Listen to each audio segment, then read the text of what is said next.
बिस्मिल्लाहिर्रहमानिर्रहीम, अस्सलाम वालेकुम। प्रोग्राम मुकाबिल के साथ इस्लामाबाद स्टूडियो से मैं हूं सरवत वलीम। रऊफ क्लास्ट्रा, आमिर मतीन स्टूडियोज में हमारे साथ ही मौजूद हैं। प्रोग्राम के आगाज पर आपको बताएंगे कि जुमेरात का दिन पाकिस्तानी तारीख का निहायत अहम दिन, सियाहत को फरोग देने के लिए तहरीक इंसाफ की हुकूमत का बड़ा कदम। दुनिया भर के किसी भी कोने में बसने वाले लाखों भारतीय नयाद के लिए पाकिस्तान के अंदर वीजे की पाबंदियां हटाने का फैसला कर लिया गया। काबीना कल यानी जुमेरात को मंजूरी देगी। इंडियंस के लिए पाकिस्तान में नकलो हरकत की पाबंदी भी खत्म होगी। हसास तनसीबात के अलावा पूरे मुल्क में एनओसी के बगैर घूम सकेंगे। इसकी एक्सक्लूसिव डिटेल्स हैं, ये तो आपके साथ शेयर करेंगे। मगर दूसरी तरफ हुकूमत की जानिब से हाजियों के लिए क्या क्या नई शराइत रखी गई हैं, 1,79,000 पाकिस्तानी हुज्जाज पर इनके क्या असरात मुरत्तब होंगे। हज पॉलिसी 2019 की मंजूरी काबीना में दी जाएगी, जिसकी एक्सक्लूसिव डिटेल्स हैं, ये भी प्रोग्राम के पहले हिस्से में ही आपके सामने रखेंगे। प्रोग्राम के जब दूसरे हिस्से की जानिब बढ़ेंगे तो आपको बताएंगे कि आला ब्यूरोक्रेसी काम करने को क्यों तैयार नहीं। इमरान खान की सिविल रिफॉर्म्स कमेटी ने अपनी सिफारिशात काबीना में पेश कर दी। टास्क फोर्स ने अपनी सिफारिशात में कौन से ऐसे 4 अहम इदारों को चार्जशीट किया है कि ये काम करने नहीं दे रहे, और काबीना को क्या क्या बताया गया है।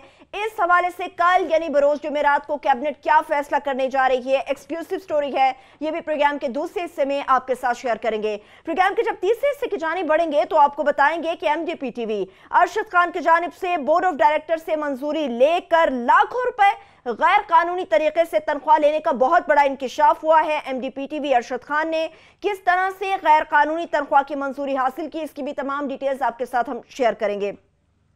और प्रोग्राम के आखिरी हिस्से में आपको बताएंगे कि पूरी दुनिया जिसकी मोतरफ वो अपने ही मुल्क में दरबदर हो गया। पूरी दुनिया में पाकिस्तान का नाम रोशन करने वाले साबिक चेयरमैन नादरा तारिक मलिक का नाम हुकूमत ने ईसीएल पर डाल दिया, जबकि नैब के मुल्जिम हमजा शहबाज दुनिया भर के सैर सपाटों पर हैं। माजी में तारिक मलिक की मौजूदा वज़ीर आज़म इमरान खान किस तरह से तारीफ करते थे, ये भी तफसील आपके साथ हम शेयर करेंगे। मगर क्लासेस साहब, कल तो यकीनी तौर पे बहुत बड़ा दिन है, खास तौर पे उन भारतीयों के लिए जो कि दुनिया के बहुत सारे कोनों में बसते। क्या होने जा रहा है कल अगेन आई वुड से, मेरा ख्याल है कि जो कल कैबिनेट के उस पे मेन इन पे है, एजेंडे पे है, जो हमारे हिसाब से मेरा ख्याल है, और ये पाकिस्तान और इवन इंडियंस के एक बैकग्राउंड बड़ी खबर है, इट्स बिग। बल्कि मैं पूछ रहा था अभी आमिर साहब से भी, कुछ और लोगों से भी, मेरा ख्याल है जो कल चेंजेस अप्रूव की जा रही हैं उसमें आप कह सकते 65 की वो जो जंग हुई थी, उससे पहले आमिर साहब भी बता रहे थे कि उस वक्त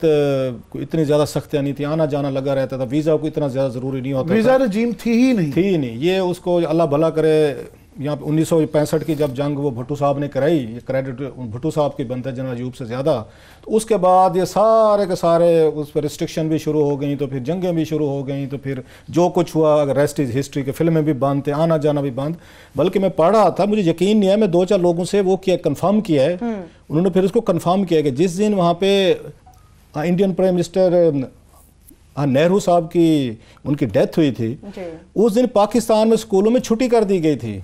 ये मैं आपको ये उनकी बस 64 की बता रहा हूँ कि छुट्टी कर दी गई थी कि नेहरू साहब जी बिल्कुल इतने तक थे। बल्कि उनका पढ़े ना नावल कुर्रतुल हैदर का, उन्होंने बड़ा इसका जिक्र किया है कि जब यहाँ पे नेहरू साहब लाहौर आए थे तो लाहौर में वहाँ पे उसके बाद उनके साथ इंडियंस है, सिख है, ये मैं उसकी बात कर रहा हूँ, आग का दरिया की, उन्होंने बहुत सारा आके कुर्रतुल हैदर ने लिखा है उन चीज़ों पे कि नेहरू, सिर्फ ऐड कर दूं, नेहरू के वाक़या सुना जी। तो जब लाहौर में आए तो उसने कुर्रतुल हैदर ने बड़ा उसको तफसील के साथ लिखा कि कैसे सारे रो रहे थे, वो भी रो रहे थे, यहाँ भी रो रहे थे। बल्कि उस्ताद दामन वाला तो मेरा ख्याल है आप वो सुनाते होते हैं कि जब वो वहाँ पे ये गए थे, लाली अखां दी पई दस दिए रोए तुसी रोए अस्सी भी, पूरी नज़म है, तो पूरी नज़म है। सो मैं बता रहा हूँ 65 की वार ने बहुत कुछ पाकिस्तान इंडिया के दरमियान चेंज करके रख दिया। उससे पहले कि अगर आप थोड़ी सी उसकी हिस्ट्री देखें, वो बड़ी डिफरेंट है, और 65 के बाद की हिस्ट्री जो है ना वो टोटली बिल्कुल पाकिस्तान इंडिया की डिफरेंट है। सो ये जो उस वक्त सख्तियाँ की गई थी, मैं ये समझता हूँ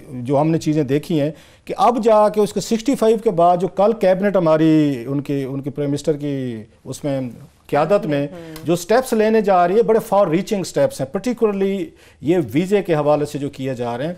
अब ये बड़ी खबर थी पहले जो हमने सुनी कि दुनिया के 175 मुल्कों में के साथ जो हमारा हो रहा है कि उनको अपना सहूलत दें ई वीज़े की, उसमें से मेरा ख्याल है 52 के करीब जो थे उनको अराइवल का था कि एयरपोर्ट पे हैं तो दे दें। बाकियों के लिए ओपन किया जा रहा है कि आप इनको ई वीज़ा जारी करें, ईमेल्स करें, अपने डॉक्यूमेंट्स भेजें और उनको आप आके ई वीज़ा दे दें। उनको उसकी ज़रूरत नहीं है कि वो हमारी उस एम्बेसी में जाएं, वहाँ पे स्टैम्प करें, लाइनों में लगें, वो जो प्रोसेस सारा ख़त्म किया जा रहा है। It's a big thing. अब जो हमारे जहन में थी एक चीज़ थी, मेरे और आमिर मतीन के जहन में भी थी कि ये तो ठीक है कि जब तक आप पूरी दुनिया से लेके हैं, लेकिन मेन टूरिज़म जो आपको रिलीजियस टूरिज़म आ सकता है वो तो आपको इंडिया से आना है। तो उसके लिए क्या हमारे पास पॉलिसी है या नहीं है, अभी हम आपके साथ ये डिस्क्लोज़ कर सकते हैं ऑन गुड अथॉरिटी। हमारे पास पूरी उसकी वो है, मतलब आपको हम एक अथेंटिक स्टोरी ब्रेक कर रहे हैं कि कल जो कैबिनेट यहाँ पे ये मीट कर इमरान खान की क़यादत में जो इंटीरियर मिनिस्ट्री उनके पास तजवीज़ें लेके गई है या जा रही है, उसमें ये जो बड़ी क्लास है वो ये है कि जितने मिलियंस ऑफ इंडियंस बैरून मुल्क रहते हैं, आउटसाइड इंडिया, यूरोप में रहते हैं, अमेरिका में रहते हैं, कनाडा में रहते हैं, दुनिया के किसी हिस्से में रहते हैं and they are Indian origins के हैं, उनको भी वीज़े की फैसिलिटीज़ ऑफ़र की जा रही हैं। नंबर एक, उनको भी दी जा रही है अभी। दूसरा उसमें जो बिग स्टेप है वो ये था कि जब इंडियंस यहाँ पे आएंगे तो रेस्ट्रिक्शन कहाँ पे होगी, क्योंकि मेन तो यही रहते हैं हमारे एक दूसरे के हवाले से कि किन एरियाज़ में जा सकते हैं, किन में नहीं जा सकते। उसमें जो अगेन मैं कहूँगा बड़ी एक उस बिग चेंज है वो ये है कि उन पे कोई पाबंदी नहीं होगी, वो पाकिस्तान के किसी भी उसमें जा सकते हैं, हिस्से में जा सकते हैं। लेकिन जो आपकी न्यूक्लियर इंस्टॉलेशंस हैं या सेंसिटिव आपके मिलिट्री आप इस तरह के, वो तो दुनिया में कोई भी नहीं आने देता, कोई भी वो इवन ना इंडियन आने देंगे, ना अमेरिकन से ज़्यादा देंगे, ना कोई उस पर दीगर देंगे। इवन जो हमारी इंफॉर्मेशन है कि कैंटोनमेंट्स जो हैं वहाँ पे भी वो जा सकेंगे, टूरिस्ट जो आएंगे। इवन हमारे मिलिट्री कैंटोनमेंट्स हैं उन पर से भी पाबंदी इनसे हटाई जा रही है। जो विजिटर आ रहे हैं, if they want to visit cantonment जाना चाहते हैं वो वहाँ भी जा सकते हैं। गिलगित बल्तिस्तान जाना है वो जा सकते हैं। इवन कश्मीर जाना चाहते हैं वहाँ जा सकते हैं। सिर्फ बॉर्डर से मेरे ख्याल 3 to 5 किलोमीटर आपको पहले आपको रुकना होगा, बॉर्डर तक आप टूरिस्ट जो है वो नहीं जा सकेगा। वो दुनिया भर में वैसे मेरा ख्याल है, आमिर साहब बता रहे थे कि ये SOPs ऑलरेडी हैं। सो बिग न्यूज़ इज़ कि ये उसमें जितने हैं उसमें इंडियंस हैं स्पेशली, क्योंकि वो ज़्यादा आना चाहेंगे। हमारे सिख भाई आना चाहेंगे कि करतारपुर के हवाले से बड़ी डेवलपमेंट हुई है। हमारे यहाँ पे बहुत सारे हिंदू उस बहन भाई हैं जो बाहर रहते हैं, जिनके लिए बहुत सारे मुकद्दस मकामात हैं, अगर डेफिनेटली कि वो आना चाहेंगे। जैसे हमारा राजकटास मंदिर है या यहाँ टक्सला है, मुंजो दाड़ो है, उसके बाद आपका हड़प्पा है, ये बहुत सिविलाइजेशन उनके लिए वो हैं, उसमें बुद्धिस्ट आना चाहेंगे। सो एक बड़ा स्टेप है पाकिस्तान के लिए, जो हम वहाँ से फ़ौरन $1 एक आपके पास आ सकते हैं। यहाँ टूरिज़म हमारी इंडस्ट्री बड़ी प्रमोट हो सकती है, टूरिस्ट गाइड्स बहुत पैदा हो सकते हैं। इंफ्रास्ट्रक्चर के लिए वो मेरा ख्याल आने वाले दिनों में ये चीज़ें देखेंगे कि उनको कैसे लेके चलते हैं, क्योंकि जब तक इंफ्रास्ट्रक्चर नहीं होगा तो आपका टूरिस्ट आएगा भी सही, अगर उसने जलील होना है कि होटल नहीं है उसके लिए प्रॉपर, उसके लिए सफ़र करने के लिए आपको नहीं है टूरिस्ट, फिर आप ऑपरेटर्स कैसे डेवलप करने, ये तो खैर बात का प्लान है। वही होप मेजर चेंज ये है। एक वैसे वो तजवीज़ थी, आई होप कि उस पर हमें थोड़ा सा ये गौर करना चाहिए, सजेशन है। हाँ, ये भी बताऊं कि ये सारी चीज़ें ऑफ कोर्स जब तक मिलिट्री एस्टेब्लिशमेंट की अप्रूवल नहीं होनी थी तो ये मेरा ख्याल मुमकिन नहीं था। तो ये क्रेडिट उनको भी जाता है पाकिस्तान की मिलिट्री एस्टेब्लिशमेंट को कि सारे स्टेक होल्डर्स बैठे हैं, सिविलियंस बैठे हैं, मिलिट्री बैठी है, इंटेलिजेंस एजेंसीज बैठी हैं।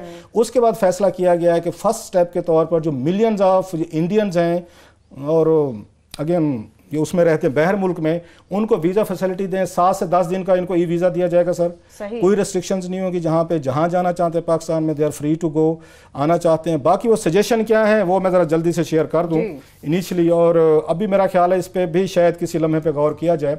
वो ये है कि एक हमारी यहाँ पे इनसे मुलाकात हुई थी, इंडियन यहाँ पे उनके थे डिप्टी, उनके हाई कमिश्नर थे, उनका नाम है JP सिंह। उन्होंने अनवर बेग साहब ने उनका खाना किया था इस्लामाबाद क्लब में, फेयरवेल दी हुई थी, तो वापस चलेंगे। अगेन गुड डिप्लोमेट, बड़े अच्छे और बड़े समझदार थे JP सिंह जो थे।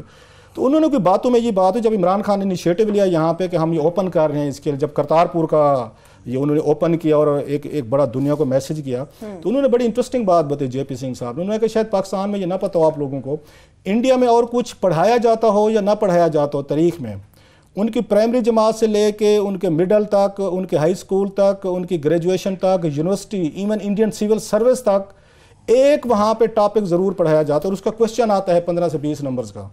वो ये है कि जनाब उस पे लिखें, हड़प्पा सिविलाइजेशन पे लिखें, टेक्सला पे लिखें या मोहनजोदाड़ो पे लिखें। कहते हैं इंडियन में हर स्टूडेंट जो है ना उसको ये पढ़ाया जाता है। उसका ये ख्याल था, उसकी ये थी कि अगर पाकिस्तान और इंडिया अपने वीज़ा रजीम ज़रा बेहतर करते हैं, कहते हैं रोज़ाना पाकिस्तान में कोई ना कोई वहाँ से आपके इंडिया से कोई ना कोई बस जो है स्टूडेंट्स की, कॉलेज की, यूनिवर्सिटी की या उसके स्कूल्स की बसेस जो है ना वो आपकी हड़प्पा, मोहनजोदाड़ो और यहाँ पे टेक्सला आने के लिए तैयार नहीं, ये तैयार होंगे, जिससे पाकिस्तान जो है बहुत सारा ज़ेर मुबादला भी ले सकते चीज़ें। सो हमारी प्रपोजल मेरा ख्याल है बड़ी एक अच्छी हो सकती है कि अगर फौरी तौर पे बड़े स्टेप नहीं ले सकते सब इंडियंस के लिए भी आपको फील होता है कि इश्यूज़ हैं हमारे, तो कम अज़ कम मेरे ख्याल स्टूडेंट्स के लिए हमें वहाँ पे स्पेशल टूर ऑपरेटर्स के ज़रिए जो वहाँ पे इंडियन स्कूल्स हैं, कॉलेजेस हैं, यूनिवर्सिटीज़ हैं, अगर वहाँ से कोई अगर इस तरह की बसेज आना चाहती हैं, कोई स्टूडेंट्स आना चाहते हैं, तो मेरा ख्याल है ये भी अगले कोई उसमें नेक्स्ट स्टेप में इसको देखा जा सकता है। इस पर भी हमारे ये पॉलिसी मेकर जो हैं इनको सोचना चाहिए कि अगर मिलियंस ऑफ इंडियंस को जो वहाँ रहते हैं दुनिया भर में उनको अलाउ किया जा रहा है, again it's a big step, अच्छा स्टेप है, ऐसे ही होना चाहिए। इस खित्ते में जितनी मार धाड़ हो चुकी है उसके बाद हमें पीस की ज़रूरत है। तो मेरा ख्याल है अगले स्टेप के तौर पर जो वहाँ पे एल्डरी हैं, उनसे 60 साल के ऊपर के उनके सिटीजन हैं, 70 साल के ऊपर से, उनके लिए वीज़े किसी तरह वीज़ा फ्री करना चाहिए। लेकिन मेन चीज़ ये है जो वहाँ पे इंडियन स्कूल हैं, कॉलेजेस हैं, यूनिवर्सिटीज़ हैं, उनके लिए मेरा ख्याल है हमारी कैबिनेट को और हमारे पॉलिसी मेकर्स को, एस्टेब्लिशमेंट को बैठ के कोई नया इस पर वीज़ा रजीम की ज़रूरत है इनकरेज करनी, बिकॉज कि पाकिस्तान को एक ज़रूरत है। और मेरा ख्याल है इमरान खान ने और हमारी फौजी एस्टेब्लिशमेंट ने बैठ के एक बड़ा फैसला किया है, अच्छा फैसला किया। इसके पाकिस्तान पे आने वाले दिनों में बड़े अच्छे और पॉजिटिव इस पे मुस्बत असरात मुरत्तब हो सकते हैं। बुनियादी पॉलिसी में तब्दीली की जा रही है और ये बहुत बड़ी तब्दीली है कि प्राइम मिनिस्टर काफ़ी दफ़ा जिक्र कर चुके हैं कि दुनिया भर में टूरिज़म से पैसा बनाया जाता है। एक तो टूरिज़म की फ़रोग के लिए, दूसरा पाकिस्तान के सॉफ्ट इमेज के लिए कि दुनिया ने हमें देखा ही नहीं, देखने का मौका ही नहीं मिलता, सिर्फ बैड प्रेस से, बैड मीडिया से सिर्फ बुरी खबरें जाती हैं। यहाँ आएंगे तो लोगों को पता चलेगा कि हम इतने बुरे नहीं हैं जितना कि कई दफ़ा मीडिया में सिलेक्टिवली पोर्ट्रे किया जाता है। दूसरा, दुनिया भर में एक रेस है कि ज़्यादा से ज़्यादा टूरिस्ट खींचे जाएं, ज़्यादा से ज़्यादा उससे दौलत कमाई जाए, उसको प्रमोट किया जाता है। और हमने पहले पॉलिसी ये थी कि हमने रेसिप्रोसिटी पे किया हुआ था कि जो मुल्क हमें वीज़ा देते हैं उनको हम देंगे, जो नहीं देते हैं तो है। अब ये एहसास हुआ है कि नहीं जनाब, हमें बराबरी करने की ज़रूरत नहीं है कि हम ये यूरोप के मुल्कों से बराबरी करें कि देते हैं या नहीं देते हैं। वो अमीर लोग हैं, उनके पास पैसा ज़्यादा है। हमारा मफाद है कि उनको ज़्यादा से ज़्यादा लोगों को बुलाया जाए और वो जितने लोग आएंगे तो हमें ये यूनिलैटरली वन साइडेड, तो इसलिए 175 मुल्कों को ई वीज़ा कि वो कंप्यूटर के ऊपर इंटरनेट के जरिए ले सकते हैं, बाकी 50 मुल्कों को वीज़ा ऑन अराइवल, 52 मुल्कों को वीज़ा ऑन अराइवल के जो ही एयरपोर्ट पे आएंगे तो ये आएगा। पहली बात तो ये कि बहुत बड़ा स्टेप है और ये इसके लिए मेरा ख्याल है पूरी दुनिया से लोग यहाँ पे आने में, क्योंकि जब कोई इंसान पाकिस्तान में आना चाहे या किसी मुल्क में भी आना चाहे तो अगर उसको लगे कि बड़ा कॉम्प्लिकेटेड है, कौन एम्बेसी के धक्के खाएगा, ब्यूरोक्रेसी से निपटेगा, गवाह ढूंढेगा, तो वो फिर वो वहाँ नहीं आते। जहाँ पता चले कि गुजरते हुए भी इस खित्ते में भी आया हुआ है कि गुजरा जा सकता है तो लोग आते हैं। तो हमें फॉरेन एक्सचेंज में डॉलर्स की वैसे ही ज़रूरत रहती है, हमारा बहुत बड़ा क्राइसिस है। तो सॉफ्ट इमेज के लिए और फॉरेन एक्सचेंज के लिए और पैसे के लिए फॉर मल्टीपल रीजंस जो है हमारी लोकल इंडस्ट्री चलने से लिए बहुत बड़ा स्टेप है। अभी यह है इंडिया की, इंडिया पे पाकिस्तान का ये बहुत बड़ा स्टेप है। जिस तरह बता रहे थे अभी कि मुझे याद है कि बचपन में वो स्टोरियाँ हम सुनते थे कि हमारे बुजुर्ग जो है लाहौर से वो 65 की जंग तक सुबह जाके इंडिया से फिल्म देख के वापस आ जाते थे। कई बसें होती थी जो कि चलती थी, आती थी, तो वीज़ा की एक इजाज़तनामा होता था, तो बड़ा लूज सी अरेंजमेंट होती थी, कोई वीज़ा रजीम थी ही नहीं, वीज़े की ज़रूरत नहीं होती थी। ये 65 की वार के बाद वीज़ा हुआ तो लोगों को वो अर्लियर पाकिस्तान इंडिया भूल गया है कि इस तरह it was not meant to be like this. ये नहीं था कि हमारी जनरेशन से पहले कि उन्होंने ये सोचा हुआ था लोगों ने कि हम बिल्कुल ही काट ही लेंगे, बिल्कुल दुश्मन बन जाएंगे। तो लोग पीपल टू पीपल एक रहता भी था, ऐसे ही it was meant to be like that. तो बहरहाल अभी प्रॉब्लम यह है कि शायद पाकिस्तान इससे आगे जाना चाहता है, मगर रेसिप्रोसिटी इंडिया के हवाले से कम चाहिए, क्योंकि इंडिया में इस वक्त जो गवर्नमेंट है, मोदी सरकार जो है, वो बिल्कुल भी रेसिप्रोसिटी नहीं हो रही है। वो बल्कि जो नॉर्म हमारे और उनके जो मजहबी ज़ायरीन जाते हैं वो उनके वीज़ाज भी जान के रोकते हैं कि जो फॉर एग्ज़ाम्पल निज़ामुद्दीन औलिया को या अजमेर शरीफ जाना चाहते हैं उनके वीज़ाज भी कम कर दिए गए हैं, क्योंकि हम यहाँ पे सिखों को और बाकियों को ज़्यादा अलाउ कर रहे थे तो वो इससे अनकंफर्टेबल थे। सो करतारपुर साहब की फॉर एग्जांपल जिस तरह बहुत बड़ा पाकिस्तान ने स्टेप लिया है, उसकी राह में भी रोड़े अटकाए जा रहे हैं और मुझे खदशा है कि आने वाले दिनों में शायद और अटकाए जाएं। मगर जो कर सकता था पाकिस्तान अंडर दी सिचुएशन वो ये था कि हमने जो बाहर भारत नज़ाद जो बाहर लोग रह रहे थे, जो NRI जिससे वो नॉन रेजिडेंट इंडियंस कहते हैं, वो अगर आना चाहें पाकिस्तान का से, बरतानिया से, अमेरिका से, कनाडा से, तो वो वीज़ा लेके आ जाते हैं। बहुत बड़ा स्टेप है। लास्ट में मैं ये कहूँगा कि हमारी ये दरख्वास्त ये होगी प्राइम मिनिस्टर से कि वो कहते रहते हैं कि टूरिस्ट आएँ, वो मलेशिया की बहुत एग्जांपल देते हैं। टूरिज्म प्रमोट इसके साथ करने के लिए भी ज़रूरी है कि पाकिस्तान को मज़ीद खुला कर देना चाहिए। खुला से मुराद ये कम से कम ऐसा पाकिस्तान ज़रूर दे दें टूरिस्ट को अट्रैक्ट करने के लिए, जैसा 70s में हमारे बचपन में हमने देखा हुआ है कि लोग वो तस्वीरें देखें तो इंसान परेशान हो जाता है, कैसे लोग आ रहे थे। कोई थोड़ी सी यहाँ पे ज़िंदगी को आसान करें, कोई थोड़ा सा मेला वेला, थिएटर, फिल्म, इसकी गुंजाइश ज़्यादा हो, एंटरटेनमेंट ज़्यादा हो। कोई नाइट लाइफ में उतनी की ज़रूर होनी चाहिए कि जितनी के मिडल ईस्ट में अरबों से ज़्यादा तो मुसलमान कोई नहीं है, उनके यहाँ मगर उन्होंने गुंजाइश निकाली है कि पूरे दुबई वगैरह में, तुर्की में, लेबनान में चले जाएं, तो वो गुंजाइश फॉरनर्स के लिए निकालते हैं कि उनको उन जैसा खाना और वो कल्चर मिल जाए। टूरिस्ट उसके पीछे जाता है, जहाँ कदगरें होती हैं वहाँ नहीं जाते। इवन सऊदी अरेबिया वो ओपन अप कर रहा है। तो सिंपली नेशनल एक्शन प्लान को प्लीज़ इम्प्लीमेंट कर रहे हैं, उसके अंदर वो सारी जो मनफी चीज़ें हैं हमारी में उसको इम्प्लीमेंट करेंगे तो वो काफ़ी वो वाले माफियाज और काफ़ी वो वाले लॉबीज़ हैं जिन्होंने इस मुल्क को टेक ओवर कर लिया है। ज़्यादातर लोग खुश रहना चाहते हैं और हमारे कल्चर के अंदर ये मेले ठेले, खुश रहना, ये था, इनको रिस्टोर करना। टूरिज्म की ये ठीक है, कवानीन में तब्दीली आ रही है, मगर कल्चरली सकाफती तौर पे जो हमें बदलना है या कम से कम उस तरह बन जाना है जैसे हम थे। ये 80s के बाद की जो जनरेशन है उन्होंने वो पाकिस्तान नहीं देखा हुआ जो हमने देखा हुआ है। कम से कम वैसा ही पाकिस्तान हम लौटा दें जैसा हमने बचपन में देखा है। कम और आसानियां ज्यादा होनी चाहिए। एक छोटी सी ब्रेक की जाने बढ़ते हैं। जब ब्रेक से वापस आएंगे गुफ्तगू का सिलसिला यहीं से आगे बढ़ेगा, मगर इसके साथ साथ हज पॉलिसी 2019 की बात करेंगे, जिसके कल बरोज जुमेरात को काबीना मंजूरी देने जा रही है। इसमें नए हाजियों के लिए क्या नई शराइत रखी गई हैं, तमाम तर एक्सक्लूसिव डिटेल आपके साथ शेयर करेंगे। हमारे साथ रहिए।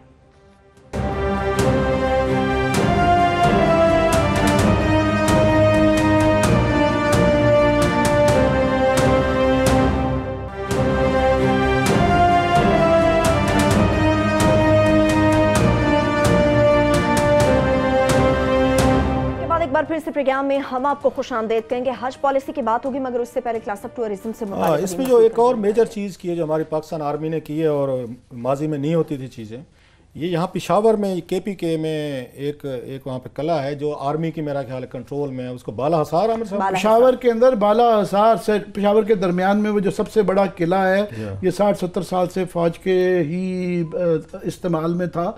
तो टूरिज्म का पिशावर का सबसे बड़ा सिंबल भी और स्पॉट भी वही था, तो वो उसको अलाउड नहीं था पब्लिक को। अब वो मेरा ख्याल है आर्मी उसको वो कर रही है, उसको खाली करके उसका कंट्रोल जो है वो इसमें टूरिज्म के पास जा रहा है कि वो जो टूरिस्ट आना चाहते हैं और उसके लिए कोई विजिट करना चाहते हैं वो भी करें। ये बड़ी अहम चीज़ें हैं। ये आम हो सकता है पाकिस्तान इंडिया का जो आपस में जिस तरह के हमारे तल्लुकात हैं, चीज़ें हैं, ये शायद अजीब सी बात लगे, लेकिन ये बड़ा फैसला है, बिग फैसला जो मैं इसमें कहूँगा जो किया जा रहा है। और अच्छा है, आमिर साहब तो कह रहे हैं ना कि हमें देखना चाहिए कि वो हमें क्या देते हैं। ये तो हम पिछले 50-60 साल से ये तो टिट फॉर टैट चलता रहता है। ये मैं नहीं कह रहा, ये मैं कह रहा हूँ हमारी इस्टेब्लिशमेंट ऐसा उसको देख रही है कि जनाब कोई रेसिप्रोसिटी आए, मगर इतना ज़रूर है कि ये ताली दोनों हाथों से बजती है। ठीक, काफ़ी चीज़ें जो हमें एक हाथ से ही कर लेनी चाहिए, मगर कुछ चीज़ें हैं जहां पे आके दूसरे हाथ की मेरा ख्याल फिर वो बैक टू स्क्वायर वन हो जाएगा। हमें उनका अब उसमें जनाब मुशर्रफ का दौर अगर देखें, मैं इस हवाले से बाकी उनकी जो भी चीज़ें हम उन पर तनकीद करते रहते, 2-4 चीज़ें जनाब मुशर्रफ दौर में बड़ी अच्छी हो रही थी। पाक इंडिया रिलेशनशिप जितने अच्छे मैं समझता हूँ जनाब मुशर्रफ के दौर में थे, हमने देखा हुआ है, वो शायद आपको नहीं मिलते, या तो वही थे 65 से पहले थे, या जनरल मुशर्रफ के दौर में बहुत बेहतर हो गए थे। वीज़ा की भी पॉलिसीज़ की, आना जाना सहाफ़ियों का शुरू हुआ, लोगों का शुरू हुआ, डाउट्स ख़त्म हुए। वो बाद में खैर हमने देखा 2008 में, उसके बाद मुंबई अटैक्स हुए, वो फिर बैक टू स्क्वायर बन गया। सो हमारा फ़ायदा हमने देखना है कि हमें ओपन अप करने से यहाँ पाकिस्तान की इकॉनमी को क्या फ़ायदा हो सकता है, पाकिस्तान की यूथ की बेरोज़गारी बढ़ती जा रही है, उसको कैसे हम उनको एंगेज कर सकते हैं। नए यहाँ पढ़े लिखे टूरिस्ट गाइड की ज़रूरत पड़ेगी, नए होटल्स की ज़रूरत पड़ेगी, वहाँ पे जॉब्स आपकी क्रिएट हो सकती हैं। और सबसे बड़ी बात जो अगला स्टेप मेरा ख्याल खान साहब को लेना चाहिए, इंफ्रास्ट्रक्चर देखें कि जो एरियाज़ हैं आपके जहाँ पे टूरिस्ट ने जाना है, पहले तो वो प्लेसेस ज़रा आइडेंटिफाई, उनकी कोई सफाइयाँ करवा लें, उनको साफ सुथरा करवा लें, कोई सड़कें वहां तक बेहतर करवा दें। फिर कोई यहाँ पे कोई रहने के लिए क्या करेंगे, इतने सारे लोग अगर आते हैं तो आपको फिर थोड़ी सी चीप और अफोर्डेबल आपको टूरिज्म भी करना होता है, ये भी ध्यान में रखें। टूरिस्ट उन मुल्कों में ज्यादा जाते हैं जहाँ पे थोड़ा सा अफोर्ड कर सकें। अब ये ना हो कि टूरिस्ट आए हैं वहां से 10,000 बंदा हो गया, रिहाइश के लिए 2,000 का आपके पास जहाँ होटल है, फिर रेट जो है ना जो दुनिया भर में होता है, रेट का पता चलेगा जनाब अगर $100 पर नाइट थी, रेट हो गया $2,000 पे या 3,000, तो टूरिस्ट ने नहीं आना जनाब। वो कैंप बाहर एक रात लगा के दूसरे दिन वो ऑटोमेटिकली ज्यादा होटल बन जाएंगे। असल बात यह है कि वो माहौल देना कि इतनी कदगने कम की जाए, आज़ादी थोड़ी सी बढ़ाई जाए, बर्दाश्त ज़्यादा की जाए।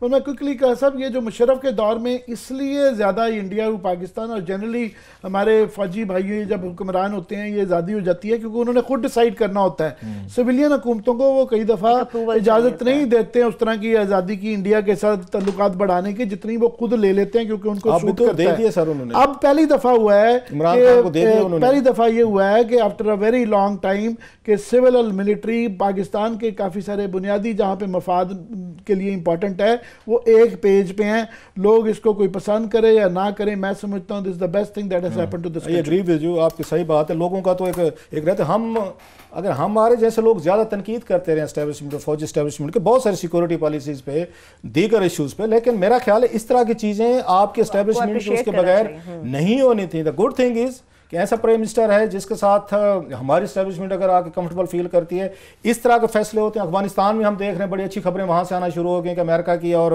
उनकी तालिबान की जो डील हुई है, पाकिस्तान का बड़ा उसमें एक रोल रहा है जो हमारे लिए खित्ते के लिए बहुत बड़ा ज़रूरी काम है कि होनी चाहिए थी। लास्टली एक मैं बात कह दूँ, अब अगला काम इसके साथ, क्योंकि टूरिज्म जो है ना उसके लिए बड़ी सारी चीज़ें आपको चाहिए। हम खुश तो हो रहे हैं, हमें होना भी चाहिए। वो ये है कि आप शहरों को ज़रा इनकी सफाई करवाएं कोई फॉर गॉड सेक।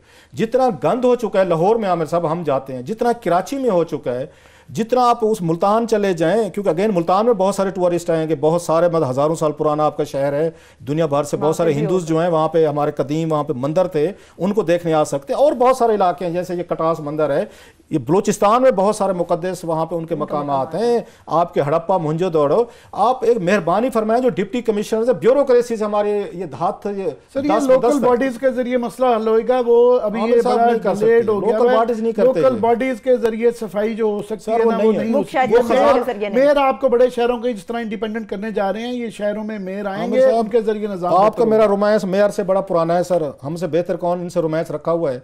मेयर लगाए थे इन्होंने पॉलिटिकल बुनियादों पे, नलायक निकम्मे प्रॉपर्टी डीलर्स जो इनके पेट भरते थे लाखों करोड़ों पे फंड का। जैसे शेख अंसर को देखना, उसने इस्लामाबाद का क्या इशर किया था, वो इख्तियार नहीं दिए गए थे और वो शेख अंसर को केपी में जिस तरह रिजल्ट बेहतर आए हैं सर, ना शेख अंसर को इख्तियार मिल जाते ना, जितने मिले उन्होंने इस्लामाबाद को तबाह करके रख दिया शेख अंसर ने। वहां पे उन्होंने एक मेजर साहब को लगाया था, क्या नाम था उसका, नाम आपको भी मुझे नहीं पता, लाहौर का मेयर। ये तो सारे इन्होंने प्रॉपर्टी डीलर लगाए थे जो पीएम नवाज के बैठ के इनको फंड करते थे, घर बना के देते थे, हर जगह इन्होंने यही काम किए। वो तो काम ही नहीं करते थे, वो तो पैसा बना रहे थे। अभी हमने इस्लामाबाद में देखा, यहाँ पे ये तजर्बा कामयाब हुआ है। यहाँ के डिप्टी कमिश्नर ने, चीफ कमिश्नर ने, उन्हें आमिर ने या बाकी वहाँ पे उनका हमजा ने, उन्होंने शहर को थोड़ी टेक केयर करनी शुरू की।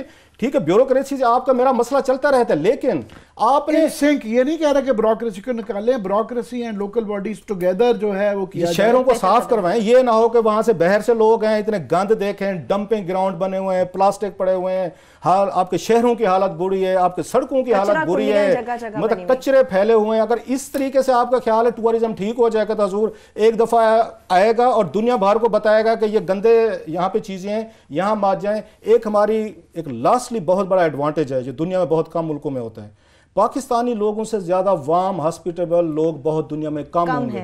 इवन बहुत सारे हार्ड कोर इंडियन जो ये समझ के आए थे पाकिस्तान में कि शायद हर बंदे के हाथ में बम है, तोप है, गोली है, इतने मुतासिर होकर यहाँ से जाते हैं। पाकिस्तान जैसा मेहमान नवाज मुल्क ही नहीं है दुनिया में, लोग नहीं है। सिंधी, बलोची, पख्तून, सराइकी, पंजाबी, सब में मुकाबला है। पोटवारी सारों में मुकाबला है कि कौन ज्यादा मेहमान नवाज है। बलोच हो गए, इंडिया से हो चाहे गोरे आ जाएं, ये हर कोई मानता है। इसको एक्सप्लॉइट करें। पाकिस्तान के लोग बड़े खूबसूरत हैं, प्यार करने वाले हैं, लोगों को आके एंटरटेन करें। बल्कि इंडियंस ये हमें बता के जाते हैं, उनको पता चल जाए ना दुकान वाले को कि इंडिया से है, वो पैसे लेने से इनकारी हो जाते हैं। वो उनको यहाँ पे खाने खिलाते हैं, उसके पैसे नहीं लेंगे। इवन रक्शे पे चढ़ बैठे तो पता चल गया कि इंडिया ने उससे पैसे लिए। उनके लिए बहुत बड़ी एक अजीब चीज है। सो थोड़ा सा कल्चर बदलें, थोड़े से शहरों की शक्लें बदलें, इंफ्रास्ट्रक्चर बेहतर करें, होटल इंडस्ट्री को बुलाएं, उनके साथ कोई पैकेजेस तैयार करवाएं, कोई नए होटल तैयार करवाएं, कोई नए यहाँ स्टूडेंट के लिए। मुझे अभी उनका जुबैर कुरैशी साहब हमारे दोस्त हैं जर्नलिस्ट, उनका आया हुआ था 16 के करीब यहाँ पे उन्होंने बनाए हैं यूथ वो हॉस्टल्स हैं पाकिस्तान में जिनमें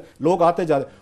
अब उनको दोबारा खड़ा करें, नए हॉस्टल्स बनाएं ताकि बाहर से लोग स्टूडेंट आते हैं अगर उनको ताकि थोड़ा चीप और अफोर्डेबल किस्म की रेजिडेंसेस दें, कल्चर बनाएं इसका थोड़ा सा। इसके लिए एक बड़ा फैसला करने जा रहे हैं, तो लॉन्ग टर्म एक पॉलिसी दे के जाएं। और जैसे आमिर ने कहा लास्टली, थोड़ा सा इस मुआशरे को इंसानों का मुआशरा समझ के इनको जिंदा भी रहने दें। तुर्की वाला मॉडल भी हो सकता है, हमारे पास मलेशिया भी है, हमारे पास दुबई भी है, कोई किसी चीज को कोई खतरा नहीं है। खुश रहने का कोई पैसा नहीं खर्च होता। हमारे से बड़े गरीब मुल्क हैं अफ्रीका में, लैटिन अमेरिका में, श्रीलंका, हमारे से खुश ज्यादा हैं। खुशी का दारोमदार मुआशरे पे होता है कि आप कैसा मुआशरा रखना चाहते हैं। सही है, ठीक है। अभी हज पॉलिसी के ऊपर हमने कल एक और बड़ा जो कैबिनेट एक यहाँ पे वो ले रही है, मतलब स्टोरीज तो और भी हैं हमारे पास, लेकिन हमने समझा दो जो बड़ी उसमें अहम है कि अब देखें ना कैसे वहाँ पे एक तरह का रिलीजियस टूरिज्म है ना, जहाँ पे जा रहे हैं कि कितना सऊदी अरेबिया कितना पैसा कमा रहा है and very validly and rightly कि कितने वहाँ पे लोग जाते हैं। कल एक पॉलिसी आ रही है आमिर साहब के 5 लाख रुपए तक हो गए हैं जो हज के अखराजात जो है ना सर, जो पैकेज दिया जा रहा है वो तकरीबन 4,36,000 रुपए का पैकेज होगा एक वन पर्सन के लिए, हाजी के लिए। अखराजात बढ़ गए, साफ ज़ाहिर है किराए भी बढ़ेंगे, चीज़ें भी बढ़ेंगे। इंटरेस्टिंग इसमें 2-4 चीज़ें जो है 10,000 सीटें रखी गई हैं जिनकी उम्रें जो है ना 80 साल से ज़्यादा हैं, उनके लिए 10,000 उन्होंने सीटें रखी हैं हुकूमत ने कि वो हज पे जा सकते हैं। पता नहीं कितने 80 साल के पाकिस्तान में बच्चे हुए हैं जिन्होंने हज करना है। नहीं, वो इसलिए है कि वो जो बेचारे हैं उनको तो चांस नहीं सारी उम्र मिला, ये फर्स्ट टाइमर्स हैं। तो बाकी जो यंगर हैं शायद उनके 20-30 साल 40 साल पढ़े में दोबारा मिल जाए। इनको बेचारों को सारी उम्र नहीं मिला तो उनको फर्स्ट प्रायोरिटी भी। वैसे सऊदी पीछे नियत ये थी, सऊदी अक्सर ये शिकायत करते होते हैं कि पाकिस्तान में जब बंदा मरने के करीब आता है ना तो आप उनको आप हमारे पास हज के लिए भेज देते हैं कि वहाँ पे जन्नत, वहाँ पे जो उनका है उसमें उनको बैरियल हो जाएगी। अब 80 साल की उम्र के 10,000 बंदे पाकिस्तान अगर उस पर भेज रहा है, चलो लेट्स सी, अब हर बंदे के लिए एक है उनका 80 साल वाले 10,000 पाकिस्तानी अगर मौजूद हैं तो मुझे उम्मीद हो चली है कि खैर वहाँ पे उम्र 80 साल तक पहुँचा जा सकता है। मेरे लिए ये बड़ी खबर है कि 10,000 पाकिस्तानी ऐसे हैं जो 80 साल से ज्यादा हैं और जो हज करना चाहते हैं। दैट्स अगर न्यूज़ फॉर मी। दूसरा यह है कि उन्होंने 10,000 सीटें रखी हैं जिनको पिछले 3 साल से जिनके नाम नहीं आ रहे, बार बार अप्लाई बैलेट, 10,000 सीटें उनके लिए हैं। 500 सीटें उन्होंने छोटे जो सरकारी मुलाजमीन है मतलब उस पर उनके लिए रखे गए हैं। और तकरीबन कोई 1,79,000 के करीब इसमें हैं। जिन लोगों का नाम ECL में है वो हज नहीं कर सकेंगे। हाँ, जो 80 साल की उम्र से ऊपर के लोग अपने साथ एक अटेंडेंट लेके जा सकते हैं। तो बाकी भी इसमें है हार्डशिप कोटा के तहत 1.5% के करीब जो है ना वो भी लोगों को उसमें इजाज़त दी जा रही है कि हज करें और जाके पाकिस्तान के लिए कोई दुआएं मांगें कि इस मुल्क से जो एक असेब का साया है ना और हम आगे के पीछे जा रहे हैं, वो जाके वहाँ पे कुछ दुआएं मांगें कि ये मुल्क आगे जाए और हम ज्यादा बेहतर। कैबिनेट का आगे आप जारी रखें, वो जो ये ब्यूरोक्रेसी के रिलेटेड सिविल रिफॉर्म्स हैं, ये मेरे लिए बड़ी इंपॉर्टेंट है। It's very close to your heart sir. वो इसलिए कि ये इसके बगैर जो है मैं समझता हूँ कि पाकिस्तान के सिविल मिलिट्री रिफॉर्म्स के बगैर और ख़ास तौर पे जुडिशल क्रिमिनल जस्टिस सिस्टम के रिफॉर्म्स के बगैर ये मुल्क आगे नहीं। इसको रोका हुआ जो है यहाँ पे, पहले आप अनाउंसमेंट बता दें फिर मैं इसके मतलब साहब जो एक्सक्लूसिव स्टोरी है 3-4 हमारी एक्सक्लूसिव स्टोरी थी जो कैबिनेट में आई हैं या आ रही हैं। ये यहाँ पे कैबिनेट की पिछली मीटिंग जो हुई है सर, उसमें एक इन्होंने रिफॉर्म पेपर जो था इन्होंने जो आपके टास्क फोर्स बनाई थी कि आप ब्यूरोक्रेसी को ठीक करके दिखाएं। ब्यूरोक्रेसी ने आगे से जनाब और जो वहाँ पे कैबिनेट के सामने इनकी रिपोर्ट पेश की गई है उसमें बड़ी इंटरेस्टिंग चीज़ें आमिर साहब ये तो गए थे ये ब्यूरोक्रेसी को ठीक करने के, इनको ठीक किया जाए, इनके स्ट्रक्चर रिफॉर्म्स की जाएँ, जो आप भी कहते रहते हैं, सिस्टम बनाया जाए, इन लोगों की शिकायत सुनी जाए। उन्होंने कुछ 44 से ज़्यादा मीटिंग्स की सर, उन्होंने उनके जो सरबराह साहब 1400 इंटरव्यू किए हैं, 1400 इंटरव्यूज़ किए, और उसके बाद वही कोई नई चीज़ तो मुझे नज़र नहीं है, लेकिन कि उनके जहन में क्या स्ट्रक्चर है। मुझे तो वो रिपोर्ट पूरी पढ़ने के बाद मुझे तो नहीं समझ अभी तक आमिर साहब की, अब कैसे इनकी अंग्रेजी मुझसे बहुत बेहतर है, शायद इन्होंने ज़्यादा समझ आई हो। मैंने कल अंग्रेजी का कल तर्जमा किया था, मैं दोहरा देता हूँ कि वो उनकी सुनने के बाद और अरबाब शहजाद साहब का इंटरव्यू देखने के बाद मुझे पता चला कि ये एक इतनी बड़ी ट्रक की बत्ती है जो मिनिमम सेंट्रल एशिया तक जा रही है। ये मुझे 5 साल में अफगानिस्तान से होती हुई है, और ये मुझे 5 साल में ना ये कुछ होता भी नहीं नज़र आता। मैं समझता हूँ प्राइम मिनिस्टर इमरान खान साहब भी इनके नरगे में आ चुके हैं। उन्होंने वो इंक्रीमेंटल और आहिस्ता आहिस्ता करना और सोच बचा के करने का ऐसा वो बयानिया एक बना लिया हुआ है कि जिसके अंदर वो लगता है कि मजलूम है पाकिस्तान के अंदर, बाकी तमाम ग्रुप्स जो है ना वो जालिम है, और मजलूम सिर्फ हमारी टॉप की सीनियर ब्यूरोक्रेसी है कि उनके साथ नैब भी बड़ा बुरा सलूक कर रहा है, FIA भी बड़ा कर रहा है, और वो एक फरिश्ते हैं जिन्होंने कोई कुछ नहीं किया और उनके साथ बड़ी ज्यादती हो रही है और वो काम नहीं कर रहे डर के मारे। और उस वजह से जो है ना ये प्राइम मिनिस्टर भी कन्विंस हो चुके हैं, ये बाकी पॉलिटिकल लीडरशिप भी आ चुकी है। मैं कन्विंस नहीं, खबर बता दें फिर मैं अपने जज्बात उस पर बताऊंगा। आपने उससे पहले ही टेम्पो इतना हाई कर दिया कि मेरा तो जहन में था कि थोड़ा सा टेम्पो को लाइट रखते हैं आज इसको, लेकिन आपके पास खबर बहुत डिटेल है, पहले खबर बाद में काबू कर लें आप। बहरहाल अब उसमें खबर बड़ी ये है कि जनाब उन्होंने चार्जशीट किया है पाकिस्तानी ब्यूरोक्रेसी ने 4 इदारों को, 4 इदारे बिग इदारे। उन्होंने कहा जनाब कि आपको हमसे शिकायत है, और ये कैबिनेट में चीज़ें पेश की गई हैं, आपको हमसे शिकायत है कि जनाब के हम लोग काम नहीं कर रहे, हमें आप लोगों से शिकायत है, और वो 4 इदारे हैं उनके बकौल जो हमें काम नहीं करने दे रहे। सबसे पहले उन्होंने कहा जनाब कि यहाँ पे नैब जो है ना ये हमें पाकिस्तानी ब्यूरोक्रेट्स को काम नहीं करने दे रहा, नंबर 1। अच्छा। उन्होंने जो चार्जशीट बने 4 इदारों के खिलाफ, नैब जो है उन्होंने कहा जनाब कि ये काम नहीं करने दे रहा, हर हेयर से पे इधर उधर से ये आके हमें आके तंग करते हैं, हमें आगे जलील करते हैं, छोटी छोटी बातों में बुला लेते हैं, उस पर बात करते हैं, कुछ उनके पॉइंट्स वैलिड भी हैं। उसके बाद नंबर 2 पे कहते हैं FIA कि FIA भी यही काम हमें कर रहा है, ये हमारे साथ यही कर रही है। FIA ने अपनी तहकीकात शुरू की हुई हैं, हम उनको भुगते रहते हैं। नंबर 3 पे कहते हैं पाकिस्तानी अदालतें कि हर चीज़ पे वहाँ पे नोटिस हो जाता है, हर चीज़ पे हमें वहाँ पेश होना पड़ता है। और चौथी चीज़ जो है ना उन्होंने इल्ज़ाम लगाया है आमिर मतीन मेरे और आप पे। ये मीडिया वाले हमारे पे इल्ज़ाम लगता है और जिक्र कर करके हमें बदनाम कर देते हैं कि हमारे बच्चे भी हमारा मजाक उड़ाते हैं। तो वो मतलब उन्होंने हमारा नाम तो नहीं लिया, तो मैंने एक उस लाइटर आपका भी नाम लिया खास तौर पे, उन्होंने कहा आपका भी लिया है, हम तीनों का आया लाइटर नोट में उन्होंने कहा। मतलब ये था, उन्होंने कहा पाकिस्तानी मीडिया हमें काम नहीं करने दे रहा, पाकिस्तानी ब्यूरोक्रेसी ने कहा है, और उन्होंने कहा जनाब कि यहाँ अदालतें काम नहीं करने दे रही, नैब नहीं काम करने दे रहा, FIA नहीं काम करने दे रही। एक दूसरे लफ्जों में ये पगड़ियाँ उछालते हैं, ये भी एक कॉमन एक यहाँ नैरेटिव बिल्ड कर दिया, पगड़ियाँ उछालते हैं और ये चीज़ें करती हैं। नैब के हवाले से उनकी कुछ, और इसी का अब जो आज वहाँ पे चेयरमैन नैब ने जाके तकरीर फरमाई है, उनके सेक्रेटरीज मीटिंग में बड़े मेन फेडरल सेक्रेटरी बैठे थे। एक्सक्लूसिव डिटेल है, आज नैब के चीफ को बुला के कमेटी में कैसे डिफेंसिव पे किया गया और कैसे उन्होंने सारा बयानिया ही बदल दिया है कि इस मुल्क में जो है ना मजलूम जो है ना वो सिर्फ सीनियर ब्यूरोक्रेट्स हैं। चलिए जरा ब्रेक से वापस आते हैं, ब्रेक पे चलिए जरा चलते हैं, छोटी सी ब्रेक से वापस आएंगे, गुफ्तगू का सिलसिला यहीं से आगे बढ़ेगा। चेयरमैन नैब और नैब से मुताल्लिक खास तौर पर बात होगी, मगर इसके साथ साथ ये भी आपको बताएंगे कि MDPTV अरशद खान ने किस तरह से लाखों रुपए की मद में गैर कानूनी तौर पर तनख्वाह की मंजूरी हासिल की, और इसके साथ साथ पूरी दुनिया जिस शख्स की मोतरफ वो अपने ही मुल्क में दरबदर क्यों और कैसे हो गया, ये भी पूरी कहानी आपके साथ शेयर करेंगे। हमारे साथ रहिए।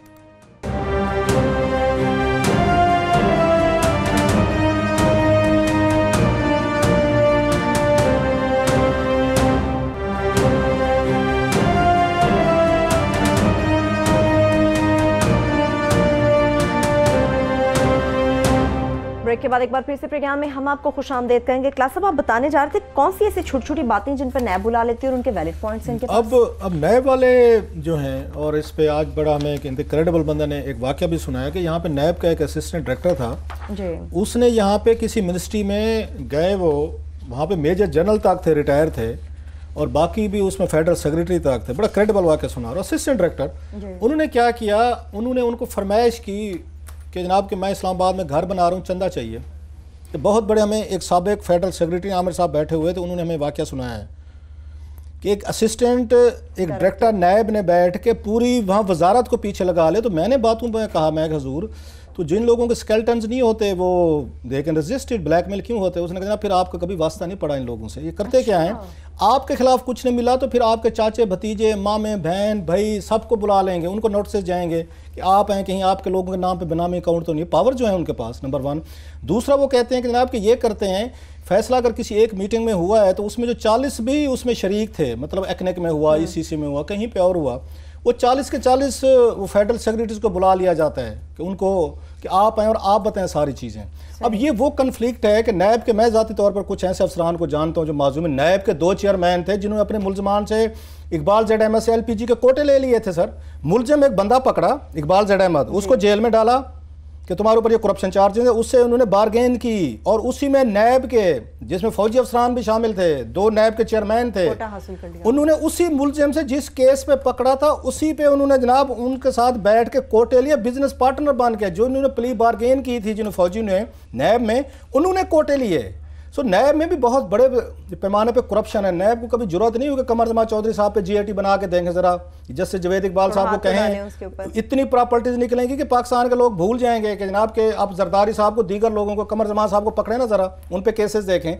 सो नायब के लोग जो बैठे हुए हैं, एक तो ट्रेंड नहीं है, बहुत सारे इनका बैकग्राउंड नहीं है, वाइट कलर क्राइम में उनकी शिकायतें ये हैं, ये आते हैं वो बगैर तैयारी के इधर ना हेयर से पे आर्टेड पैरे उठा लेते हैं और फिर हमें तंग करना शुरू कर देते हैं। उनका ये कहना था, जो चीज़ें मुझे समझ आई हैं, कि आपको पहले एक उस इन्वेस्टिगेशन स्टेज पे है चीज़ें या दीगर, जब तक आपके पास प्रॉपर एविडेंसेस ना आ जाएं उस वक्त तक किसी सीनियर अफसर को, सेक्रेटरी को या दीगर जो बड़े ओहदों में बैठे हैं उनको बुला के जलील ना किया जाए। ये ब्यूरोक्रेसी का एक पॉइंट ऑफ व्यू है जिसमें इतनी भी बुरे नहीं है। सेम FIA की हालत है, उनके पास बंदे नहीं है, उनको तो एक ही तरीके, बंदा उठाओ, टार्चर करो, उसकी फेंटियाँ लगाओ और पैसा बनाओ, और फिर आज तक उनका कन्विक्शन रेट 0 है। आपको, मुझे तो कभी नहीं मिला कि FI ने आज तक किसी को, कि बहुत बड़े बंदे को सजा दिलाई हो। मिलजुल के खेलते हैं। सो ये चीज़ें उन्होंने जो चार्जशीट की हैं, एक तो ब्यूरोक्रेसी की नाकामी अपनी जगह पे जो हम उनको पॉइंट आउट करते रहते हैं, लेकिन नैब में जो वहाँ पे क्रिमिनल एलिमेंट्स बैठे हुए हैं, कभी चेयरमैन नैब साहब ने उनकी स्क्रूटनी नहीं करवाएंगे कि वो लोग जो हैं, अगेन सारे नहीं हैं, बहुत अच्छे अफसरान भी हैं नैब के पास,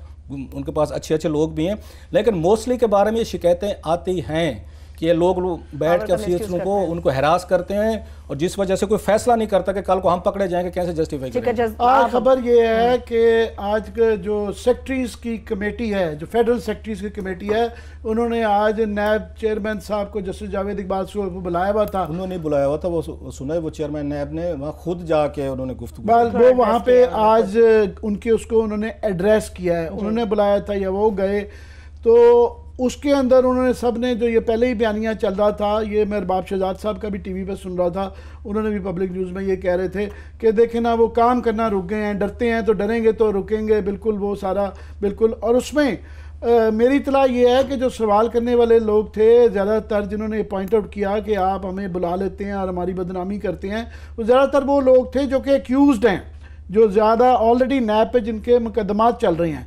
अब इस बयानिया के अंदर 2-3 खराबियां हैं। बिल्कुल ऑफ कोर्स कानून में ये पहले ही है कि मैलाफाइडी अगर होगा, बदनीति से किसी से कुछ गलती हुआ है तो उसकी सज़ा होनी चाहिए। अगर गुड फेथ में किसी से कोई लैप्स हो गया और उसकी नीयत नहीं थी तो पहले ही कानून में एग्जिस्ट करता है, उसकी सज़ा नहीं होनी चाहिए।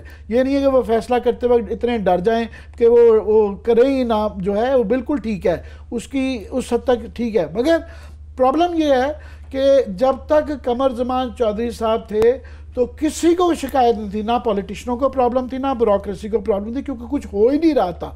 अब प्रॉब्लम इसलिए है पहली दफ़ा 60 साल में कुछ हो रहा है, वरना ब्यूरोक्रेसी, क्योंकि ज़्यादातर तफ्तीश इनके अपने लोग, FIA भी अपनी थी, पुलिस भी अपनी थी, तो जो एंटी करप्शन भी अपनी थी, तो वो होता ही नहीं था। पहली दफ़ा 60-70 साल में इनके पे आ रहा है, तो ये अपने लिए चाह रहे हैं सेपरेट रूल्स, आम आदमी के लिए डिफरेंट हों और इनके लिए सेपरेट हों। और आज जो मेरी इतला है, क्लास साहब की भी इतला है कि आज नैब चेयरमैन साहब ने कंसीड कर लिया कि उन्होंने कहा जी हमारा जो सेक्रेटरी साहब होते हैं ना, ये बहुत बड़े अफसर होते हैं, और इनके साथ जो एडिशनल सेक्रेटरी हैं ना, ये भी बहुत बड़े अफसर होते हैं, इनको बुलाने से पहले आप उनका जी अगली दफ़ा इनको नहीं बुलाएंगे, इनका मैं खुद चेक करूँगा कि इनके खिलाफ इतना मवाद है या नहीं है, जिसका मतलब है कि वो नहीं कमिट कर सकते। लॉ के लिए सब बराबर हैं, या मुल्जिम होता है या नहीं होता, चोर होता है या नहीं होता। ये नहीं आप कर सकते कि बड़े अफसर के लिए वो 4 टियर्स किए जाएं और आम आदमी के लिए ना किए जाएं। पहली बात। दूसरी बात ये है कि क्या है कि फवाद साहब और आज चीमा साहब पकड़े गए हैं तो इन सब की वो हो गई हैं। पिछले 20-30 साल से जो करप्शन का लेवल है ब्यूरोक्रेसी के अंदर वो इतना बढ़ गया और कोई पकड़ा नहीं गया। एक भी हाई लेवल पे एक भी हाई प्रोफाइल केस नहीं है जिसमें किसी को सजा हुई है। अभी भी प्रोसेस स्टार्ट हुआ है। सो ये नहीं होना चाहिए कि इसका बयानिया करके कि हम काम नहीं कर रहे, हम डर गए हैं, हमारे साथ मीडिया बदनाम करता है। ऑफ कोर्स यस, जब तक साबित ना हो जाए उस हद तक वो इल्ज़ाम है, मगर रेफरेंस उस वक्त बनता है जब एक लेवल का एविडेंस का एक एक्सटेंट आ जाती है कि जब वो मवाद इतना ज्यादा होता है कि उसको गिरफ्तार भी किया जा सकता है। उस वक्त ये वाली तशरीर है। पहले बिल्कुल एक कंप्लेंट के ऊपर नहीं होनी चाहिए, वो मानते हैं। मगर इसका फायदा उठाते हुए अगर बहाना बना लिया जाए कि जी ये वो काम नहीं कर रहे हैं, हम डर रहे हैं, जाती हैं, तो ये प्रोसेस रुकना नहीं चाहिए। नैब को और इस तरह के कवानीन और इस तरह के प्रोसेस को एक्चुअली ज़्यादा ताकतवर करना चाहिए कि वंस एंड फॉर ऑल, ताकि ये रुके और वो लोग जो चोर हैं वो पकड़े जाएं। और वो जो पहले तरक्कियां हुई हैं जिसकी उसकी तफ्तीश हम कहते रहते हैं कि इमरान खान साहब प्राइम मिनिस्टर उसकी तफ्तीश कर लें कि जनाब ये जो पहले तरक्कियां 40-50 आखिरी दिनों में करके गए में वो आया वो अहल थे या नहीं थे। ठीक है, लास्ट 3 मिनट से मेरे पास। लास्टली मैं इतना बता दूं, किसी दिन ना हम इस पे बात करेंगे। हमारे दोस्त फेडरल सेक्रेटरीज को इस पे भी सेक्रेटरीज कमेटी के इजलास में सोचना चाहिए कि पाकिस्तान के हज़ारों ब्यूरोक्रेट्स ने बैरून मुल्क की इन्होंने नेशनलिटीज़ कैसे ले रही हैं और कैसे लाइफ स्टाइल जो है ये बहर अपने बच्चे बहर के उनको अफोर्ड कैसे कर रहे हैं। ज़रा इस पे भी रखेंगे उनके पास इतना पैसा कहाँ से आ रहा है टॉप ब्यूरोक्रेसी पे कि हर दूसरा बंदा, हर तीसरा चौथा फेडरल सेक्रेटरीज आपके बाबू जो हैं सारे के सारे फॉरेन नेशनलिटीज लेके बैठे हो जिनका कुछ बिगाड़ा भी नहीं जा सकता। उनसे भी ज़रा पूछ लिया जाएगा एक्सीलेंसी इतना पैसा कहाँ से आ रहा है। हम इसको फॉलो करते रहेंगे। मैं ज़रा आमिर साहब एक बड़ा दिल दुखता है, वैसे फिर सारे नाराज़ हो जाते हैं इमरान खान साहब का फ़ैन क्लब जो है तारक मलिक साहब। इमरान खान साहब उस वक्त कहते थे कि तारक मलिक के साथ, वो तो खैर उन्होंने जाती अपना उनका पर्सनल तारक मलिक साहब जिन लोगों को वैसे सबको ही पता है मशहूर आदमी हैं, मगर वो नादरा के चेयरमैन थे। तो जनाब वो इस वक्त यूएनओ में उनके उनके उनके एडवाइज़र हैं, वो जो वहाँ पे उनके सेक्रेटरी जनरल हैं। उनके दुनिया में उनके कारनामे हैं, नाम हैं, पूरी दुनिया उनके कामों से फ़ायदा उठा रही है। इमरान खान साहब उस वक्त कहते थे चौधरी सार अली खान साहब ने दाद देना चौधरी सार अली खान साहब को क्या क्या बड़े काम किए हैं। उन्होंने इन पे पर्चे करवा दिए थे कि जनाब कि आपके पास जो है ना 2 पासपोर्ट हैं तो आपने रिपोर्ट नहीं किया था। एक तो बात ये थी कि कोई ऐसा लहा नहीं था जो हम रोते रहते हैं कि जिसका जो नादरा का चेयरमैन जो है ना वो गैर उसके पास 2 पासपोर्ट है वो नहीं लग सकता, कोई लॉ में प्रोविजन नहीं है। वो एमएनएस के लिए आपने रखी हुई है, लेके हैं लॉ, अभी तो सुप्रीम कोर्ट कह के गई है। उन्होंने उन पे पर्चे करवा दिए। तो वजह ये थी कि वो इनको सपोर्ट नहीं दे रहे थे। थम्स में याद है वो 4 हलकों वाला जी, इमरान खान ने इनके हक में आके तकरीरें की थी, प्रेस कॉन्फ्रेंसेस की थी कि तारक मलिक का केस हम लड़ेंगे, हम अदालत में जाएंगे। अदालत में मिट्टी और स्वाह जाते। तारक मलिक साहब वापस आए हैं पाकिस्तान, जो पूरी दुनिया में जिनकी इज्जत है, जिन्होंने वहाँ इंटरवेंशन की हैं, उनको एयरपोर्ट पे पता चला जी आपका नाम जो है ना वो ECL पे डाला हुआ है, FIA ने डाला हुआ है जनाब, जो इमरान खान साहब की FIA है जिसके खुद मिनिस्टर हैं। उन्होंने कहा मेरा जुर्म क्या है जनाब, वहाँ के पहले आपका ब्लैक लिस्ट था, अब आपका, और जिसने शनाख्ती कार्ड बनाए थे नए उनके शनाख्ती कार्ड भी ब्लॉक हो गए। रीज़न कि जनाब आप पे एक मुकदमा चौधरी निसार अली खान साहब करके गए थे कि आपके पास 2 पासपोर्ट हैं, तो वो मुकदमा आप पे वो हमने किया हुआ है, तो उसके तहत अब आप आ गए हैं पाकिस्तान से बाहर, वापस नहीं जा सकते। और उसकी जुर्माना कितना है वैसे, ये भी मजे की चीज़ है, अगर जुर्म साबित भी हो जाए 2000 रुपये है कि जी आपने जी जो वहाँ पे आ रहा था, नंबर 1। दूसरी चीज़ हुकूमत ये कह रही है कि जनाब कि उनके बारे में अदालत से हमें आर्डर आए थे कि आप नाम ECL पे डाल दें, वो ये एक्सक्यूज़ ले रहे हैं। हमने चेक किया, पूरा आर्डर पड़ा, उन्होंने उसमें ये लिखा कि हुकूमत एक स्टैंडर्डाइज किस्म का एक होता है आपका ये फॉर्म होता है कि हुकूमत अगर समझती है कि इस बंदे का नाम हमने डालना है ECL पे तो डाल सकते। उन्होंने ये नहीं कहा था कि डाल दें, उन्होंने आपके लिए सवाबदीद पे छोड़ा हुआ था, एक बिल्कुल उनके SOPs तहत होती है। तो रादर दैन वहाँ पे वो नाम निकालने के, ना डालने के, उसको सपोर्ट देने के, FIO को बुला के कि हजूर ये क्या काम कर रहे हैं, अभी कौन सा बोगस केस है जो तारक मलिक पे आपने डाला हुआ है। UNO को वहाँ पे उनके डिप्लोमेटिक पासपोर्ट है उनके पास। उन्होंने कहा नहीं जनाब मलिक साहब आपने इस मुल्क को सर्व किया है, आपने हमें फ़ायदे दिए हैं, इतनी आसानी से तो हम आपकी जान नहीं छोड़ेंगे। यहाँ पे हम आपको पूरे सबक सिखाएंगे कि आपको वो कहते हैं नाक से हम। तो नवाज शरीफ गवर्नमेंट ने भी उनको जो है तल दिया था बेचारों के, तो PTI गवर्नमेंट भी इस गवर्नमेंट ने नहीं कर तल रही। हमजा को मिल गई है इजाज़त के, तुम जाओ, तुम्हें कोई नहीं रोकेगा, नाम निकाल दिया है। तारक मलिक का नाम उन्होंने जनाब के खान साहब की हुकूमत कहती है हमारे हत्थे चढ़ गए हो तो फिर इतनी जल्दी आपको थोड़ा जाने देंगे मलिक साहब, थोड़ी सी जान नहीं छोड़ने देंगे, अभी जान छोड़ेंगे। उनका नाम ईसीएल पे डाला हुआ है सर। चलिए इसके साथ प्रोग्राम में अपने इख्तिताम को पहुंचना, अपना बहुत सा ख्याल रखिए, खुदा हाफिज।